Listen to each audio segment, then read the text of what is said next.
mãe vieram para o Brasil no final do século XIX. A Pomerânia está localizada ao norte da Polônia e da Alemanha, na Europa.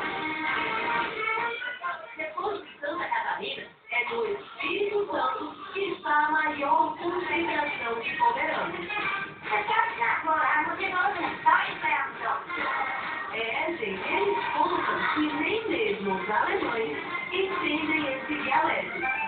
E esse bolo todo aqui, sabe pra onde é que vai? Tem um quarto que se chama o quarto do bolo. Agora me diz uma coisa, esse quarto todo vai ficar cheio? Vai ficar cheio. É mesmo? Vai. Nós vamos dar o quê? Uns 300 bolos. Uns 300 bolos e mais uns 100 pães.